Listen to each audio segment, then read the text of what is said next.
Well, welcome and good morning to everyone. What a fast week it has been. We arrived on Monday, and it's hard to believe it's Friday already. But I want to thank the Allstate Sugar Bowl and the committee members, our players, our coaches, our support staff have just had a fabulous time, and the hospitality has been second to none. And we can't thank you guys enough for all you've done for K-State, and like to thank the city of New Orleans for everything. It's been a great time here. Been able to see the city a little bit. I know our guys have, and have had a great time with the different activities that you put together. And then I want to thank Kansas State fan base. I see purple everywhere I go, and went a little bit away from the hotel last night with a bunch of family members to a dinner, and it was decked in purple, so it was a lot of fun to see. With regard to our football team, it's pretty simple for us. It's discipline, commitment, toughness, and to be selfless. Our four core values are why we're here, and that's pretty much how I can state it. We've got a great group of seniors, a great group of leaders that believe in the power of ownership, of player ownership, and the power of belief. And not many people expected Kansas State to be in this position this year. And I knew we were on the right trajectory as a football program, but to make the leap that we've made this year, it's a credit to those kids, and it's a credit to their belief in one another, their belief in us as coaches, and them taking ownership in the program. And we had a really good season that was capped off with a phenomenal win over a college football playoff team in TCU. I think we're the only ones to beat a CFP team that's in the Final Four is Kansas State. And it's a credit to those players. And they have great resolve. They've got great toughness.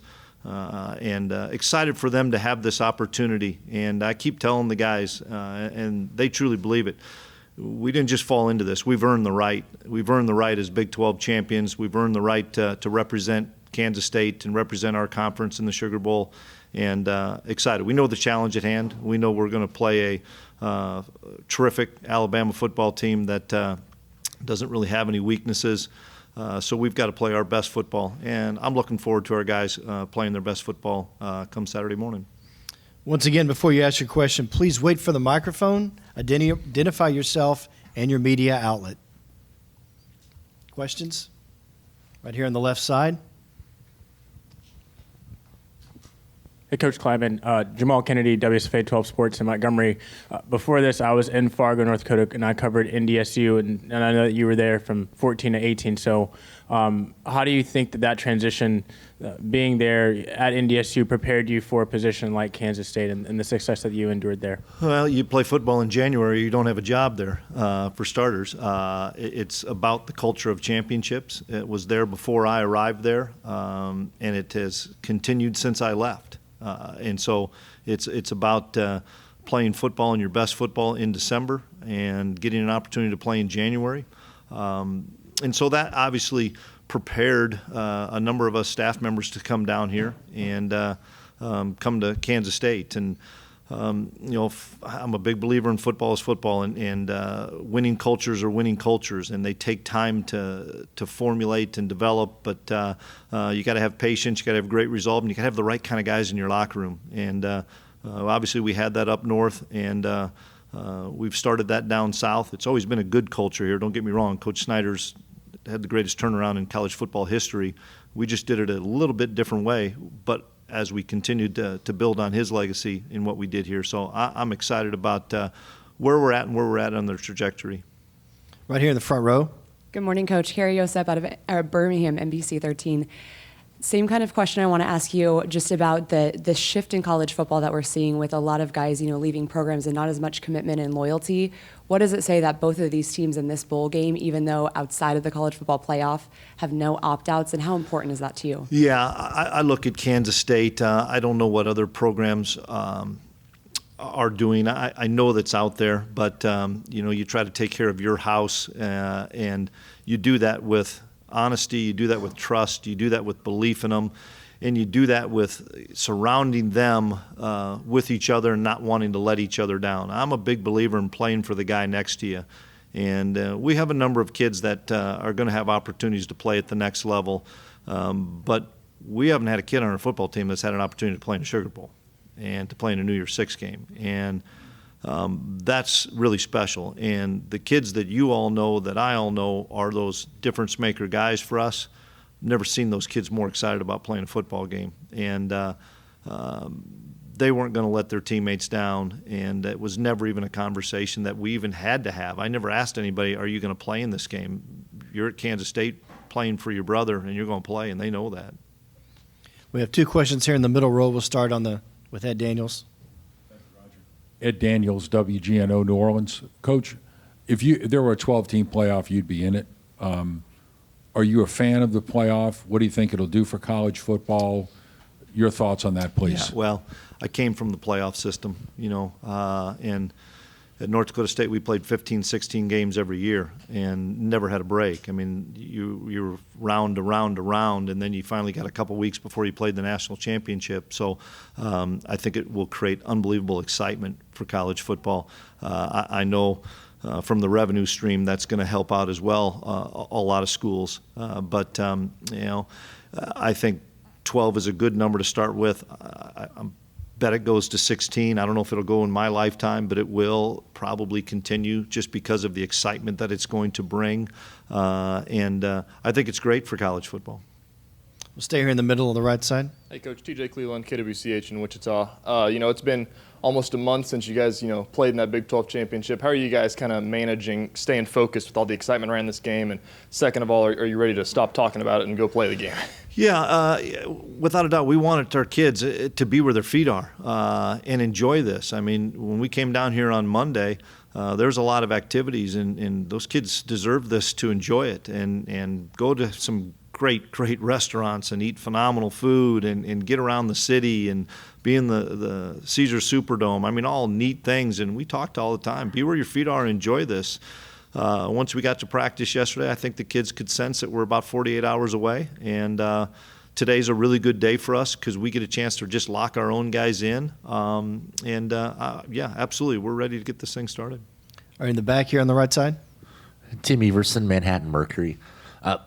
Since the 2 years that he got here, both on and off the field, how impactful has Cade Warner been for this program? Cade's as good a leader as I've been around in this game for a long time. And Cade makes everybody around him better. And that's the thing that I'm most excited about when I think of Cade Warner. He's a terrific football player, but he holds people accountable to the standard that we all expect. And he holds himself accountable to that standard, and he's a guy that's going to do it and show everybody and then bring them along. And that's the sign of what we call a servant leader, is you make everybody around you better. And we're a better football team. We're a better football program in the last couple of years because of Cade Warner.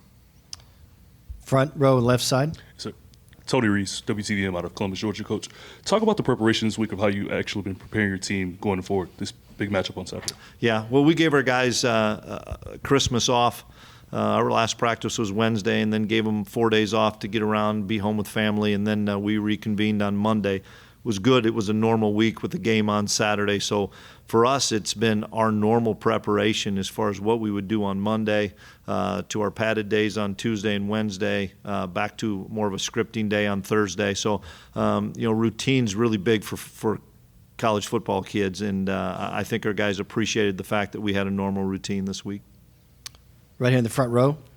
Hey, Coach. Taylor Kaufman, CBS 42 in Birmingham. K-State's never played Alabama in football. How excited is your team to play the Crimson Tide and possibly beat one of the best teams in college football in the last decade? Yeah, our guys know all about the tradition of excellence that Alabama football is, and they know the task at hand. They're excited that we get to play one of the best programs in the history of the game. And over the last few decades that Coach Saban has been there, they've been the gold standard for college football.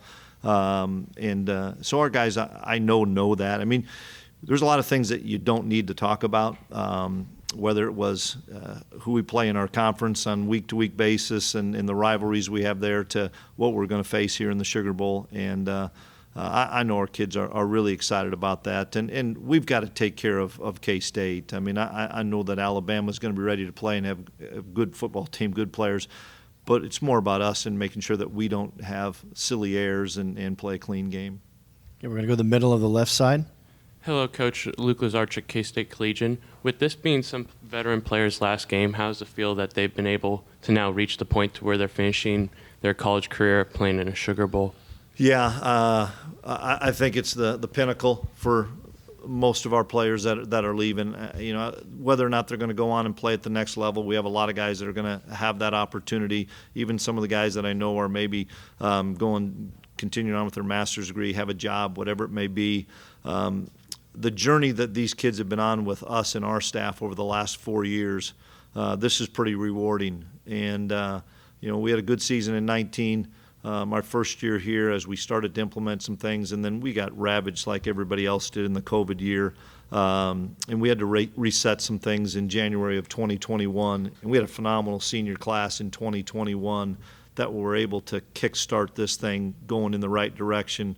And then it just kind of continued on once we won the bowl game last year, the Texas Bowl in early January.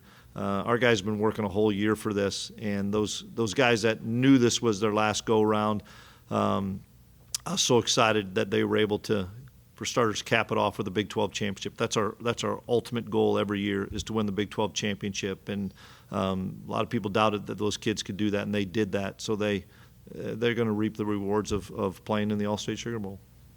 We're going to the back of the right side. Hey, Coach. Cool Carmody, GoPowerCat.com. We had a chance to talk to Josh Hayes a little bit earlier this week, and he obviously has played in a national championship. You have coached in national championships, and he said that the preparation for this week almost feels a little bit bigger than that. Does it feel that big to you, and what has that been like throughout the locker room? Well, it's great to have guys like Josh that have championship pedigree, and you know, it's come full circle for me with Josh in the fact that I sat in his home in Lake Gibson, Florida, and recruited that kid to go to North Dakota State, and the kid started as a true freshman in a national championship game, played really well, and then 5 years later, I'm sitting in his home last January visiting with the same kids, same parents, about coming to Kansas State and how he could have an impact here. And so there's a guy that really appreciates being where your feet are, getting an opportunity to play in a game like this. And I'm excited for Josh as well as everybody else to have that great opportunity on Saturday. Okay, third row left side. Coach, in your opening statement, you talked about how Alabama has no glaring weaknesses. One of their biggest strengths is obviously Bryce Young. When you watch him on film, what areas of his game are the most impressive to you?